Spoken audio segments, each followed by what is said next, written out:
right, so today I have special guests Jasmine and Melissa from two Khmerican Sisters podcast. So thank you both for joining me. And it looks like you guys made one of my recipes. What did you guys make today? Absolutely. So really good. Yeah, we made the one with the shrimp paste and lemongrass, all the good stuff. Garlic. So yeah, lots and lots of garlic. Oh, let me show you. Garlic. Ooh. Lena, it was my first time killing two crabs. So rest in peace. Satut. Oh my god. Yeah, so by the time this video airs, the podcast that we did together, or me being on your guys' podcast, will have already aired. So I was all like, you know what? I've been doing like a string of like mukbangs, and I wanted to introduce you guys to what a mukbang is, because I do a lot of these on my channel, and I feel like you guys are like, what's a mukbang? I think I know, but it's really just eating on camera. And I like all my followers will probably enjoy watching this, because there's a lot going on here. There's a lot going on there. Exactly. It looks so good, so appetizing, and like we're all hungry. Let's just dig in, and then we're gonna just start. But I have snow crabs, 2 Jonah stone crab claws, and then somebody on your podcast channel said that they requested clams, so I got cherry stone clams. You got a little bit of everything. All the good stuff. Yeah, you kind of have to do a little bit of everything, because people don't always like certain things. So do that. Cool. Can we share what we have too? Appetizing. 2 Dungeness crabs, and we use the krung that Lena has in one of her YouTube videos, and it smells really good. We tasted it too, and it's delicious. We just don't have Mai with us. Yeah. But it's okay. We'll save on carbs. I don't either. Actually, here are the carbs. We have Korean egg rolls, corn dog. Yep, and Korean corn dogs that has cheese and fish cake. Jelly. Yeah. Oh, and then I have sugarcane drink, fresh. Jelly. And I have hearty milk tea with boba. Oh my god. I should have ordered milk tea too. I didn't show you guys my butter sauce. Ooh. Yeah, so this is like coconut milk, butter, garlic, and like the stuff that you put in like the fire noodles? Yeah. I put that in there. That's like what makes it like really red. Yum. So. All right, we're just gonna dig right in. Wait, so is this your first mukbang? Yes. Oh I snap. always watched them, but I never did one before. Yeah, I think I've seen one before. But it's kind of like eating with friends. Yeah. I feel like the ones I've done so far is like, we're just going out to dinner and like talking, like we're talking like across the table from each other. Yeah. Oh, Jasmine, you should show the cheesiness of that. Okay. Which one? Oh, the corn dog. Because there's mozzarella cheese in that one. Oh my god, that like looks so good too. Yeah. And the kind of like art of mukbangs is kind of showing the camera like what you have. I've just been eating it. Yeah, it's very strange, but people watch it. It's very. Really? I'm trying to choose which one I want to share. Well, you guys have done this crab, right? Ooh. Yeah. It's fancy. So instead of like a traditional interview with you guys, I figured we just do this. But I know you both just started your podcast. Like, why the podcast? And like, did you guys both come up with the idea, or one of you was just like, I want to do this, and you have to do it too, because you're my sister. I say so. Yeah, well, it started out with me wanting to start a podcast. Mm-hmm. And like, I've been listening to podcasts for about a year and just like fell in love with it, because it's a great way to entertain yourself when you're like doing chores. If you're washing dishes, you're out in the yard, pulling weeds. It's like the perfect activity, right? Mm-hmm. Sorry, that's how I'm going. Not very attractive. And but so we had a podcast with her friends, and if it's okay to share. Yeah, I guess so. Yeah, and Yeah. we me and Melissa made an episode where we interviewed our grandma, and we had our mom translate about their time during the Khmer Rouge genocide. And she uploaded that onto her and her friend's podcast, and then a lot of people were really interested in that experience. Yeah. Of us asking our grandma and mom about their time growing up and coming to the United States. And we were really surprised with how much love we got. And I think it's because it seems like some people don't talk to their families about that because it is still really tragic and they're still healing from it. But with our family, we have been able to get to this point where we can open up.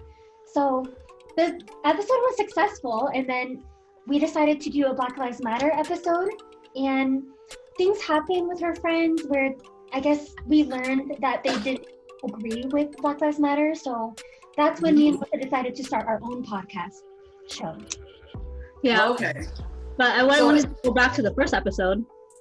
I think it's a really popular episode where we're almost hitting like 500 downloads just for that one episode.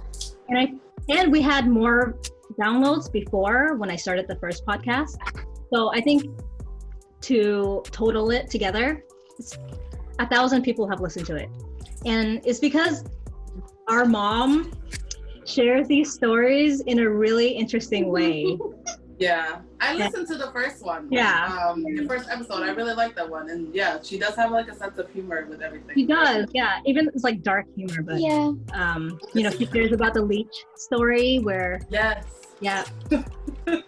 or the when she was like laying on top of the roof. Yeah.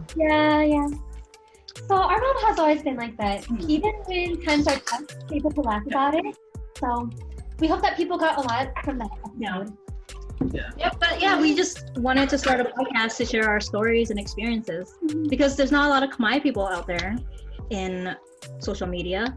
I mean, there are a couple, maybe they're not well known yet, but we wanted to be a voice, for our community and to share what we've learned growing up. Whoa. So for like people that I probably never really listened to podcasts.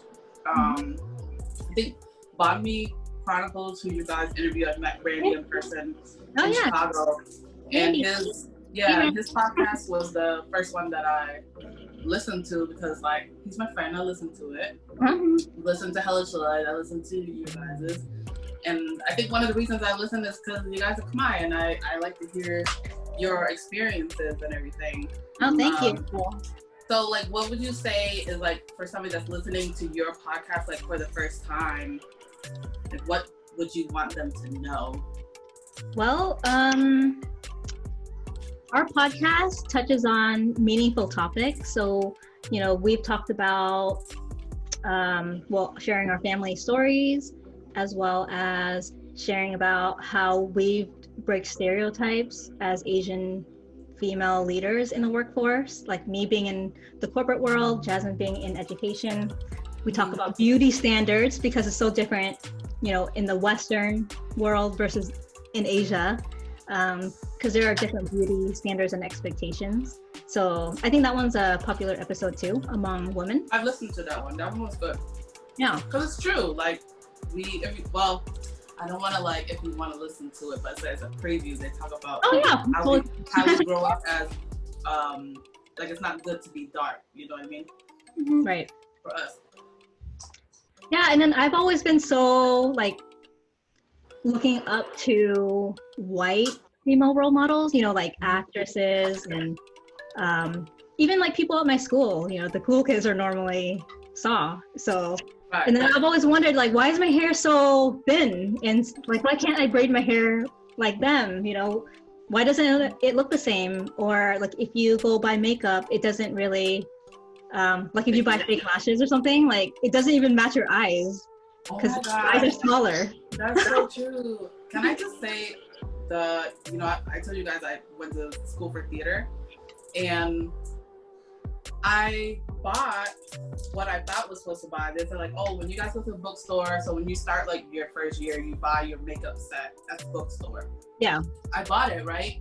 And so it was an awkward conversation, and one of the actresses like in my class was all like, girl, you have the wrong makeup kit. And I was like, what are you talking about? I'm like, this is the one that they have at the bookstore. She's like, so she kind of like kindly said like, no, you need the one like so-and-so. So the other girl, that the only like other female was a black female. Yeah. She's like, oh, you know, they keep those in the back. They don't put them all out front. I was like, what? So I was like, wait, so how much is to return it? It's like already been used. So like my professor had to like walk me to the bookstore and basically go trade it in. It was like a whole thing. So he talked to the guy and he basically like let me return it for free. But I was like, dang. I was like, you gotta put my stuff in the bag? Like that's how it is? Yeah, that's messed up. So, wow. Yeah, but I mean, we just talk about topics that we think that people would want to listen to, but also what we want to share. Yeah, and we're trying to also uplift people. Like through this podcast, we've been able to meet amazing individuals who we would have never connected with without this podcast. So we have interviewed an immigration lawyer. We've interviewed influencers like you, Lena. So we're wanting to highlight people who may not be super famous, right? We want to highlight people who are different. Yeah. And also sprinkling in there our experiences and stuff that we want to talk about too. So we're eating Khmer food. Did you guys grow up? Well, this is not technically Khmer food, but what you're eating is very, I would say, Chapadam is like Khmer, but like, what was your favorite Khmer food growing up? And then like, what's one Khmer dish you're like, no, like I'm Khmer, but that's not for me. Because I feel like I have like a lot of those. Yeah. For me, I avoided soups growing up. Like I didn't like soup until I went to Sok Khmer. And then I tasted the num pachok and the katil, and I'm like, oh my goodness, this is so good. I don't know why. Maybe the MSG that they use. Right. Bichang. Yeah. And then, so growing up, I really liked cha krung, like chicken. Anything stir fry, honestly. Was my favorite. And cycle ang. Oh yeah, who would not love that? But you didn't like katil? Yeah, I like katil. Yeah, and I like salama chuyun. Matt and Ye would always make that. I think I like the chicken and the pineapple and the tomato, and it's very sweet and sour at the same time. And I don't know if it's a Khmer thing, but Matt would put liver in the stir fry, so I would always avoid the liver. And I know it's I think she really likes liver. But I would always be excited that it's meat, but then as soon as I eat it, I'm like, oh, it's liver. But the dish that I hated growing up was bông tia con. Oh yeah. Oh, you didn't like? Oh no, I cried. I'm like, I don't want to eat this, and I cried. And then they're like, lecturing me that there's poor kids in Sok Khmer. Why they gotta do that? Food. Yeah. Once they say that, I was like, the legs were like sticking out of my mouth. I'm like, I don't want to eat it. Yeah. I'm like that way with chicken feet. Yeah, I don't like chicken feet. like I ate it because like otherwise I would get in trouble growing up, but I tell you, my brother ruined that for me, right? Yeah. He's like, look, it's a finger. Look at it, it's the fingernails right here. And I was like, no, why would you do that? And like, so like after that, I never want to eat it again. And no offense to people who do love it, but it's just hard to like get meat out of it. I think people just like to stuff on like the knuckles and stuff. Oh yeah. Basically the hands. Oh, another dish that I didn't really like either, like I just never got accustomed to, was the bitter melon soup. Oh girl, no. Yeah. I tried. It's so, and like I have friends that really love it. Like they love the bitterness of it. And I'm just like, it's so annoying. I can't eat it. Yeah. See, I'm more of a sweet tooth, so I love anything sweet. Me too. Yeah. I'm sure. Man, you guys are drinking like the bubble tea and the sugar cane. Oh my god! Sugar cane drink. It reminds me of Sok Khmer when they would make the fresh juice like in front of you, and it's so cheap. It's like only like less than $1. Really? Yeah. It's probably not $1 no more, is it? Yeah. Because I mean, I just went back like a couple of years ago. Oh my god, it was like $5 for I think the size that you have, and when I went to Philly for a large, it was like $8. Too much. It's like worth it though. Like a meal. Yeah. Yeah. So I think you have questions, that fun silly question I'll ask you guys. Oh, yeah. So what is Oh my god. what is the most useless fact that you know? Oh my god. I don't know. Do you know these useless facts? Useless. Useless. Like something that you know but doesn't really like. Yeah. Yeah, like why do you know that? That's a great one that I didn't really think about. That's a great question. We can move on to the next question. Yeah. That one doesn't work. Yeah, let me think. Brain is fried. What's an adult problem nobody prepare you for?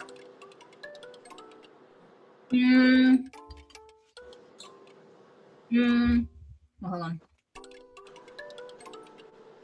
on. For me, is like how to take care of a house, because I purchased my house 5 years ago, but I don't really know how to take care of it. So I always ask my coworkers or friends, go on YouTube, and then just try to figure it out on my own. But my parents sometimes help, but I just feel like there's so much to learn when you do own a house. Yeah. What about Because you? you have to like take care of it. Like if something breaks, that's why like me and my wife are like always like thinking about, oh, what if we buy a house? I'm like, we neither one of us is those Home Depot type of lesbians. So like who is gonna take care of this house? Yeah. Well, for me, it's like what product do I use for my roof? You know, to make it not mossy. And then one time my toilet broke down, and I'm like wanted to fix it, and I didn't know how. You know, things like that. Yeah. But do you YouTube a lot of the stuff if it breaks? Yeah. Oh my god, imagine like a life without YouTube. Like what would we do? I know, right? And Google too. So helpful. And then Jasmine. Oh, Yeah. call a plumber. I guess for me, it's just like things that we should have learned and paid more attention to earlier, like voting and understanding taxes more. You know, like growing up, I just got like quick answers, like, oh, just take it to the accountant and they'll handle it, you know? Yeah. Yeah, I wasn't like voting. I didn't get into that till like much later in life. But when I became a citizen, that's when I voted. But when I wasn't, I didn't really care about it. That makes sense? Same. But please register to vote. Yeah, it's important to do our research and spread our voice. Well, and I'm really thankful that at a really young age, our mom taught us the importance of saving money. So she opened up a savings account when we were like 7 years old. Oh wow. And we started saving money whenever we did chores. You know, sometimes we got like a few dollars, then we start saving. So, and then she also taught us how to write a check. So that was important life skill. That's a art that a lot of people, I would say nowadays, don't know how to do. Is write a check, because everything is like Venmo. That's true. Cash App. No. It makes it easy. Yeah. Yeah. Yeah. I think when I first had to write a check as like an adult, I was like, I think I learned this in like 9th grade, but Yeah. it's hard. It is, yeah. But I took like an independent living class in high school to learn like how to save, like how to invest, how to sew. It was really helpful. I wish it was a requirement in high school, but it was only like an elective. Oh wow. I wish they had that in like college. Yeah. Ooh, the finger. That's like, I feel like, so Dungeness crab to me tastes like better, like the best crab out there, I would say. Yeah. You guys have different crabs, like blue crab, Yeah. crab. I've had blue crab, and it was just hard for me to eat. Like there isn't a lot of meat, or maybe it was just the one that I had. Yeah. Mm-hmm. So blue crab to me is like a social food because it's so small. So if you ever see like East Coast, they like dump all of it on the table. Yeah. It's just like picking and eating and just like chatting. It's like that type of food to me. Yeah. Climb food. I always say like this is not a first date food. Oh, not at all. Oh no. Right. This is not a first date food. What would you say is like what if you were on a like first date? Ooh. and they ate seafood, like would you be okay with that? Or would you be like, okay? I think I'd be okay with that. Huh? Because you know, you might as well show them your real self like early on. And it's kind of fun to open it, and I don't know, you can bond over it, I guess. But the first date though? Uh-huh. Well, we've been in long-term relationships, so it's kind of hard to think about first date. Yeah. Well, my guy and I have been together for almost a decade. So, yeah, we've known each other since high school, so we've known each other longer. But like, he's always, yeah, almost. But he's always been like a messy eater. You know, that deterred me from the beginning. And then, I mean, he's better now. He has better manners now.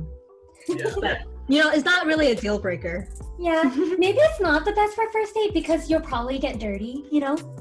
Right, I'm just gonna say, like, what if you want to kiss them after? You have to go to the bathroom and like wash your mouth or something? You know, I love sushi, and I think sushi is like an awkward first date. Because, you know, you put the whole piece in your mouth, like, especially those big fat, like, tempura rolls. Yeah. Like, Or the spider roll. Yeah, or if you try to break it apart, it just like falls apart, you know, and that's more awkward. There's no cute way to eat that either. And then what they do is like, so like, where did you go to school? And you're like, well, just give me a second. Mm-hmm. Oh my god, one of my bridesmaids told me, it was like she went on this date and she had like muscles, right? I think it was like the first date, and she had like a low cut like dress or whatever. Mm-hmm. And the muscle slid out of the shell and fell in her like cleavage. Oh my god! It's like one of my best friends. I'm just like, oh my god, that would happen to you. And so she thought like the guy wasn't gonna see it. And so like later on in like the 5 minutes later, he was like, so are you gonna get the muscle like out there?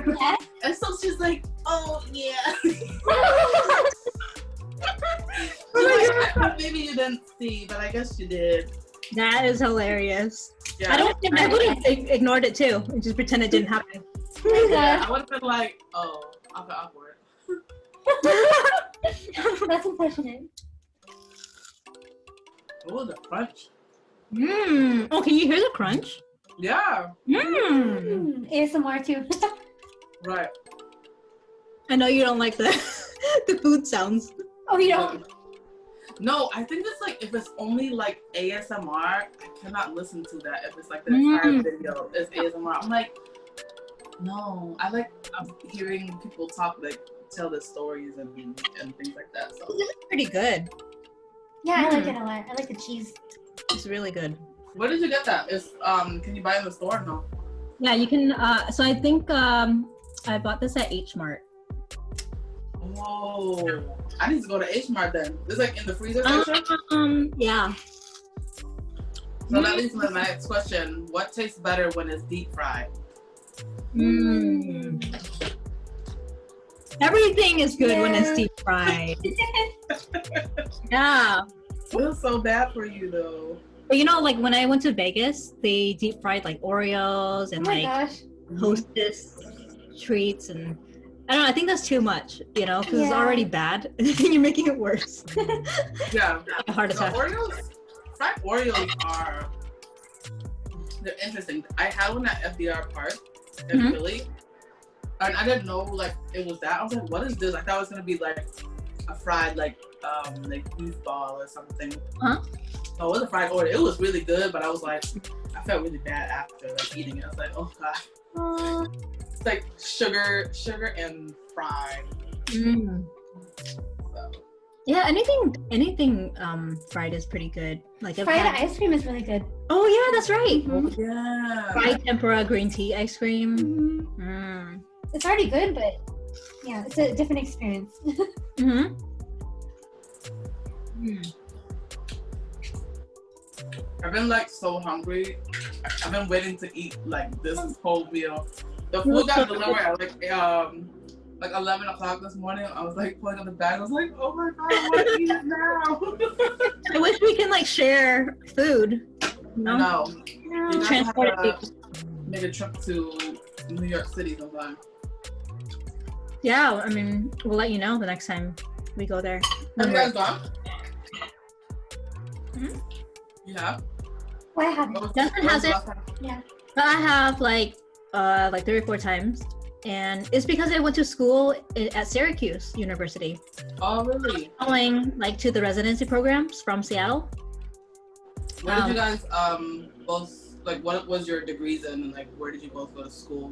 So I went to the University of Washington in Seattle, and I got my sociology degree, and then I have like a project management certificate from the same university, and then my MBA in business analytics through Syracuse, and that was an online program. Oh wow. Is that Yeah, I my did my bachelor's? online through Northeastern. Oh, okay. Mm-hmm. I came back for 2 years. Yeah. For my bachelor's, I went to UW and University of Washington, Seattle, and I majored in communication and minor in diversity. And then I took a year to work, and I decided to go into teaching. So I went back to University of Washington, but they have a program called Seattle Teacher Residency. So I was able to get my master's degree in teaching, even though I didn't have a bachelor's in teaching. So it was proud. Oh. That's cool. And how long have you been teaching? This is my 3rd year of teaching. Obviously, last year with the pandemic, it got cut and we had to teach virtually. But yeah, it's my 3rd year, and yeah, I'm learning every year. It's nice to have different students and families to work with every year, and I really enjoy it. What grade do you teach? I teach kindergarten. Yeah. Oh, they're little kids. Yeah. Little nuggets. leaders. They're so I cute. feel like they're cute, but they're evil. Why are they evil? Maybe the kids that I work with, like they were like some evil kids in the schools I work with. Aw. Yeah, well, I love all my kids. There's some kids that, are tougher to connect with, but you end up learning about them and building that connection, and yeah. And I just hope that they'll, have a bright future ahead of them. That's awesome. What would you say is like the most difficult part of like working with kids that people wouldn't know about? Oh yeah, I have one. That kids have really low confidence in general, which I didn't really realize, but you can kind of see it. Like since they're kids, they're used to being told what to do. They talk about things that their family talks about, so it's kind of hard for them to find their sense of self, right? When everyone's telling them what to do and what to believe in and all of that. So when they come to school, I get to be another role model that they can look up to, or just another person to hear them out, like hear how they're feeling that day, any worries that they have. So yeah, I think it's been really amazing as a teacher to build their confidence as a learner, but also as a person too. I love that. Yeah. Guys, I'm getting full. Me too.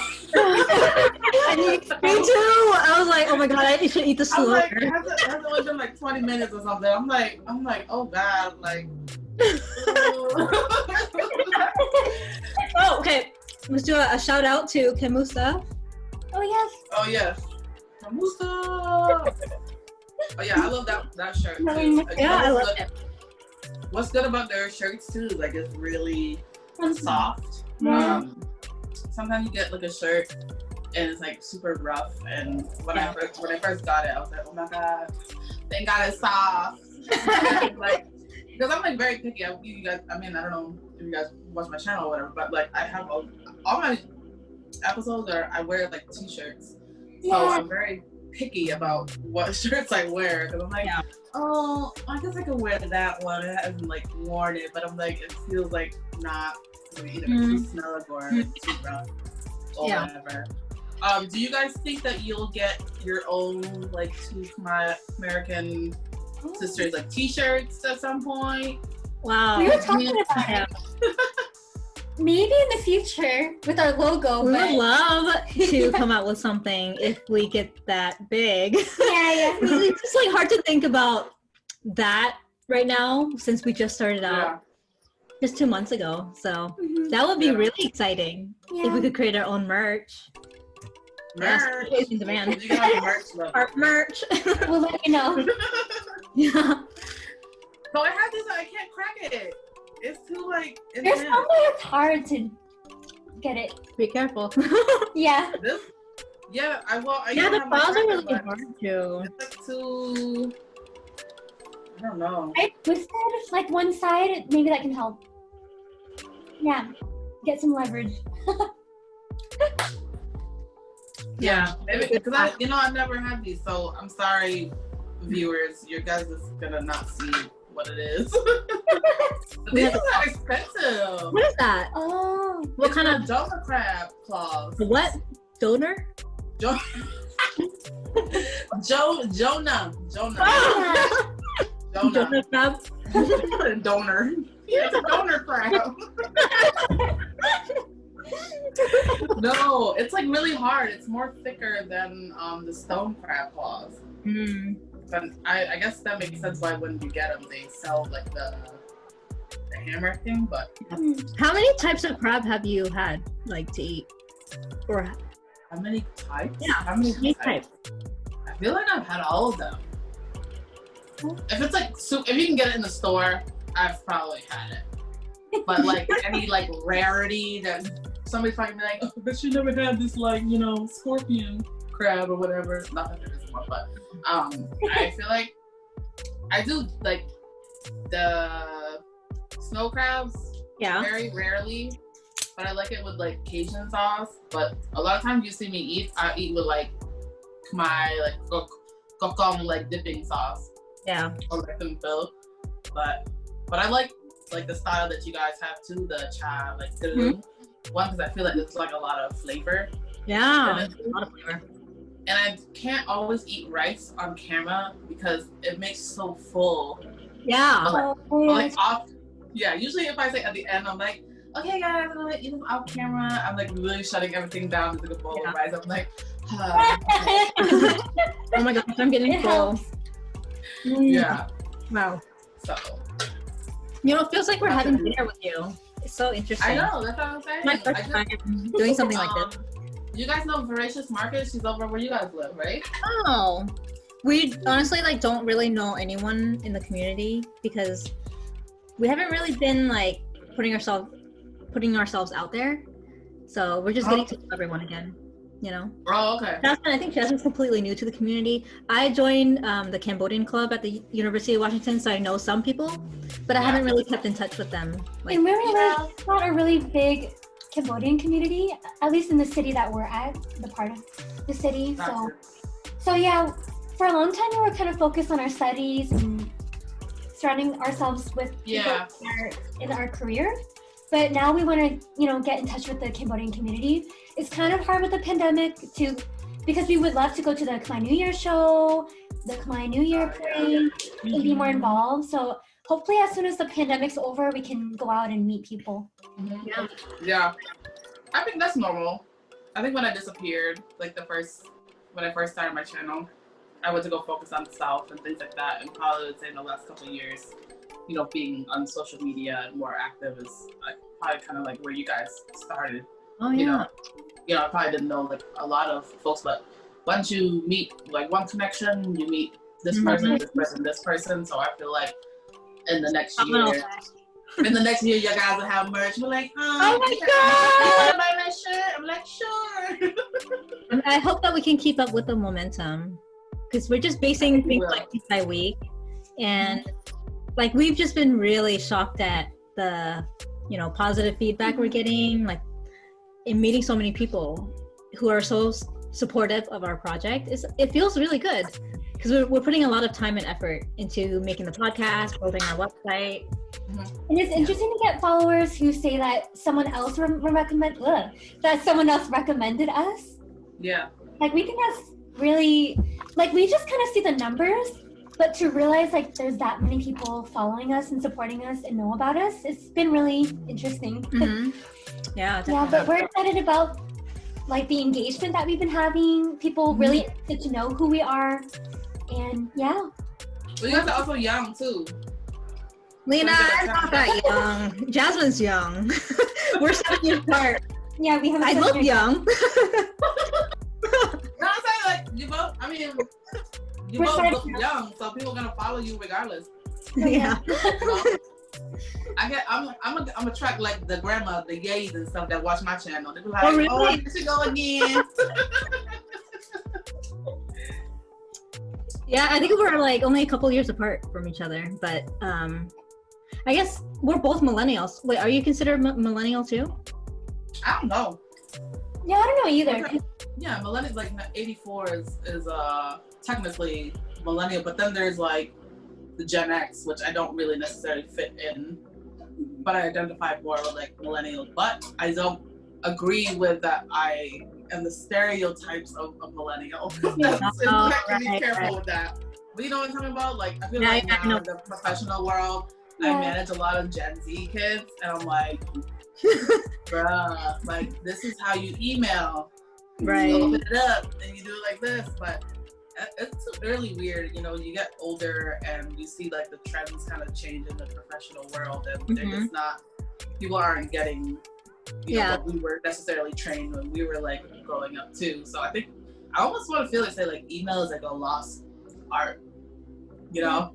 Yeah. And people like text, they write emails like they're texting somebody. I was like, first of all, I'm not your friend. Try again.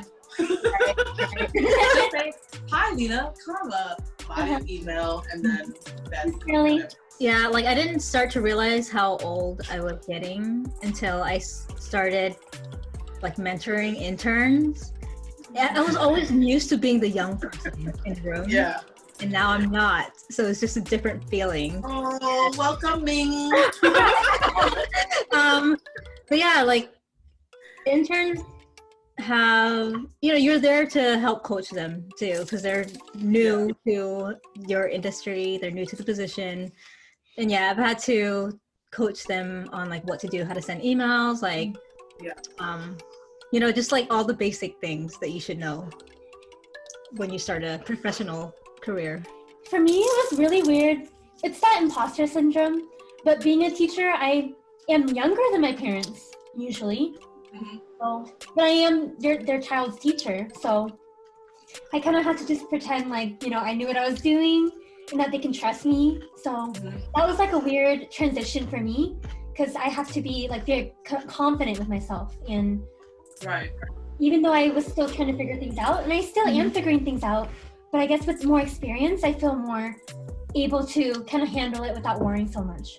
But it's been interesting. I'm the youngest in the family, so I feel like in a way I was kind of like helped over time, but I always wanted to be independent. Like I always wanted to try to make sure that people didn't worry about me. So yeah, it's been interesting for sure to be a teacher and to live on my own. Like I moved out of Melissa's place a couple weeks ago, so taking steps to kind of take care of myself completely.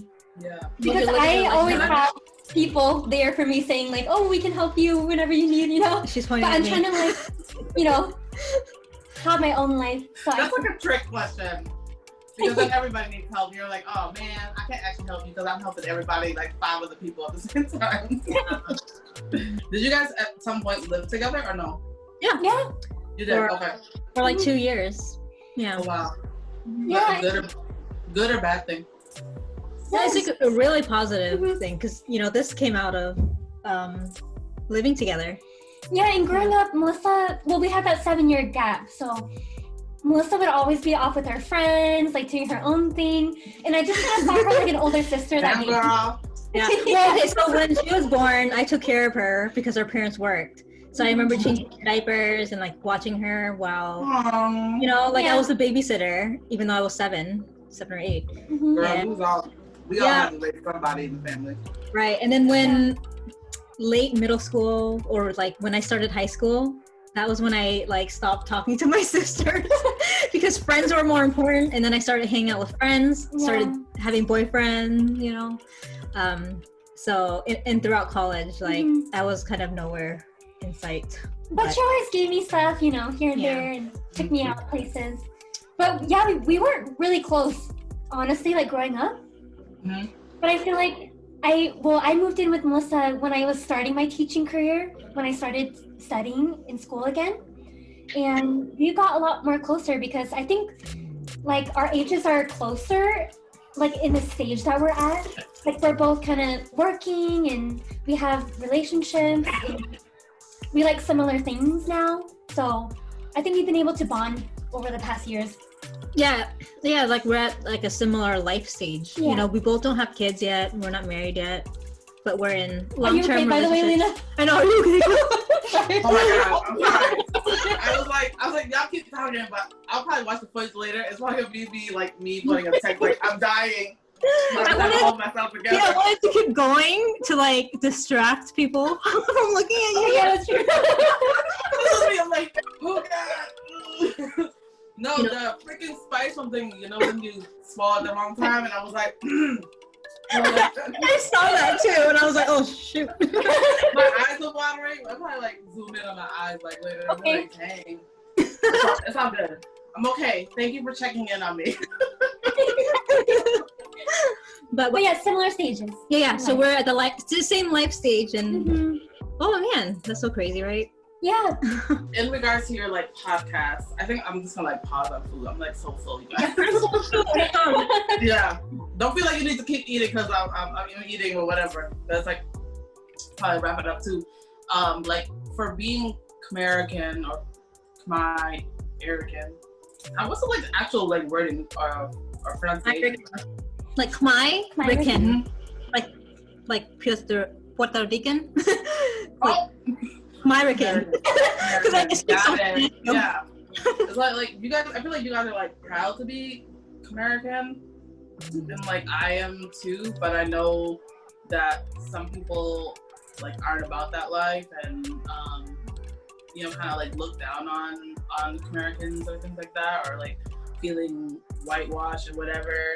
And like, what would you say is like a piece of advice that, you know, I think people do listen to you that identify with you? Like I was telling one of my friends, I said like, oh, listen to this podcast to Khmerican like sisters. I was like, I feel like when I'm listening to you guys, it sounds like me, like not that we sound alike, but I'm saying like it's like my kind of similar experiences that you guys kind of went through, and that it's good to know that somebody else had that experience. Because growing up, I was all like, man, is it just me like dealing with all this stuff? Like, I didn't really know anybody. It's just like me and my brother, and growing up in New Hampshire. So I think you're gonna touch a lot of people and make a big like impact on, you know, the younger folks, and then my age and up. So like, what would you say is a piece of advice for anybody that's kind of like dealing with how to fit in and being Khmer, and that may not grow up in an area where there's a lot of Khmer, and how do you feel more Khmer knowing that you're not close to other Khmer or Khmer people around you? Yeah, that's a really good question. Do you want me to go first? Yeah, go ahead. Okay. Go first. I think it comes to family, you know? Like, if you feel like you're not embodying enough, then spend more time with your family. So my motivation is that I want to try better to learn Khmer and speak Khmer because our Ye is still living with us, you know? And before the pandemic hit, we wanted to go visit my grandma or our grandma every month to learn her cooking. You know, like while she's still with us, we want to make those memories with her, and we want to show that we want to learn, and we want to pass down things that she tells us or recipes. So for me, my motivation is I want to try, you know? Like growing up, I felt a lot of shame for not speaking Khmer well. So then I kind of pushed the language away. And whenever I would respond in English, I would feel bad, but I didn't know how to speak Khmer you know? So it was like a weird feeling my whole life. And I think we just have to stop feeling bad about ourselves and bad about the past and just think about what can we do right now. So just last week, we called our yay individually and we practiced speaking to yay in Khmer. And I felt so happy that I did it because I think before when I would speak with her, she would be confused about what I was saying since my accent isn't perfect. But just last week when I called her, I did it and I did it confidently and she was able to understand me and she was so proud and happy. And I was able to think of phrases that I didn't even know that I knew, but it just came out because it came out so naturally just talking with her. So yeah, just taking that leap. They're our family, so if they see that we're trying, I think that's what matters. And yeah, if you don't start now, then when are we ever gonna start? So I would say if you wanna get back into the culture, surround yourself with your family, ask them questions, try to speak Khmer, even though it's not the best, you know? You just wanna try. And that's just like the first hardest step, right? And we're still learning too, and we wanna get there someday to be fluent, but until then, we're just gonna have to get ourselves out of our comfort zones and just go for it, you know? So my motivations is family. So yeah, love your family and ask them questions while they're still with us. So when I grew up, like elementary school, middle school, I felt like I wasn't one of the Khmer kids because I did figure skating right when I was 7 years old, all the way to like 13, 14 years old. So then I would sometimes go to school in my ice skating dress. And yeah, and then throughout high school, I felt so like stuck in between those two identities because when I hung out with the Khmer kids, they said I was whitewashed. And then when I hung out with the, you know, more Americanized kids, they said I was like too Asian, you know? So then, you know, when college started, I just became like, I became more proud of who I was. Like, I don't care if I'm more Americanized.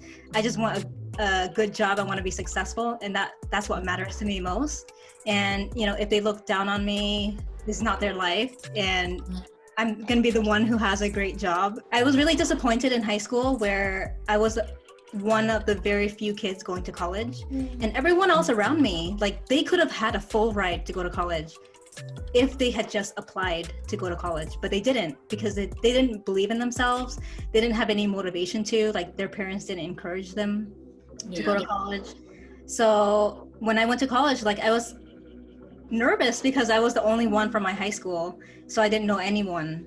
And that's why I joined the KHSA club, the Khmer club, and met a bunch of really smart Khmer kids, you know, who were just like me. And it made me feel like I finally belong. It's natural for us to feel more Americanized than Khmer because we were born here, you know, we didn't grow up, you know, in a household like speaking Khmer. Like when I went to college, I lived on my own. So I didn't hear Khmer every day. And also like I've traveled to so many countries, and I feel like every time I travel to a different place, I like pick and choose like what I love about their culture, and like that becomes part of my identity. You know, like I love traveling to Japan, to Italy, and whatever that I love about their culture, like I bring that home and then like I incorporate it, you know, into my life. So I feel like that's what Khmerican means to me. It's my unique identities kind of like merged together, you know, into the person I am. Like I feel proud of who I am, and if someone says that I'm not Khmer enough, you know, that's their deal, you know.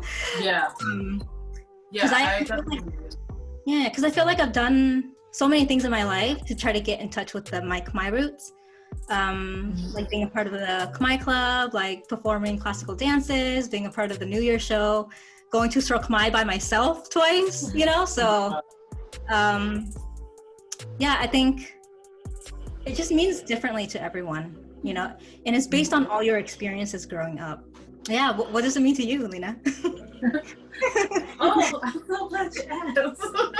No, I mean, we kind of like touched base on this, you know, in you guys' podcast too, but I was like really thinking about like that terminology and like what that really meant, and, you know, do people identify with it? And there have been many times where I don't always feel Khmer, and like doing stuff like this helps me understand, you know, our own people, and you know, we're all not the same, but we all have the same roots. And I think like we talked about on your podcast was like finding your Khmer identity. And I think, you know, for if you're not feeling Khmer enough, like what does that mean? Like what do you need to fulfill that role? And I love talking to other Khmer people. You know, it's like when we meet somebody and be like, oh my God, are they Khmer? Yeah.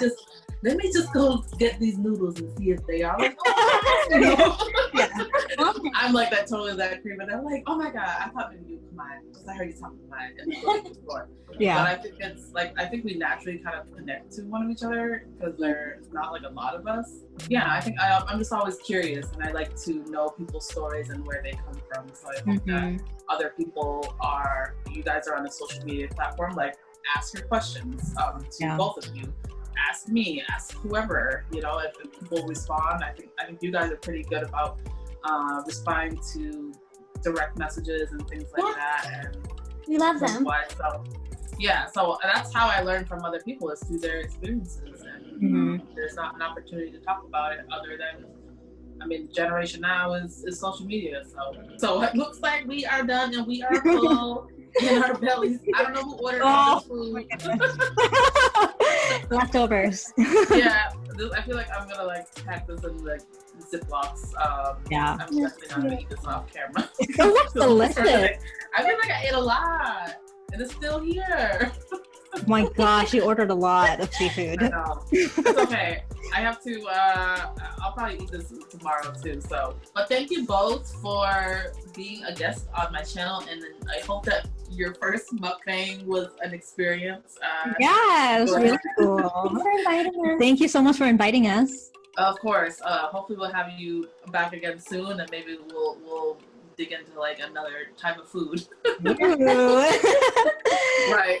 And we'll make sure that we schedule it earlier, so we can wait till like 8 o'clock. Yeah, I'm so full right now. Like, I don't know when you noticed, but I just started leaning back on this. But yeah, this was so much fun. This was so much fun, and like we really appreciate you for being our supporter. And it's really nice to know that, you know, you have our back and you like love what we're doing. So it makes us feel good that what we're doing is really meaningful. And I was so excited when you messaged us for the first time and you told us that you listened to our episode, and we were so amazed by you reaching out to us and listening to our stuff. So I'm glad that we've connected, and we felt like through the episode that you were in with us, it was really natural. Like we've known you for a long time. Yeah. So hopefully we'll see each other someday in person. I know, hopefully. Yeah. Well, there has to be like some sort of Khmer retreat after COVID. There should. And then everybody can just convene in one location. That would be fun. Yeah. Okay, well, thank you guys so much. For folks that are watching all the way through, if you guys are not following two Khmerican sisters already, here is their information. Do you guys have a YouTube channel? You guys have a YouTube website, blog? Yes. Awesome. Let's just put it right here. You guys know the drill. Until next time. Bye. Bye.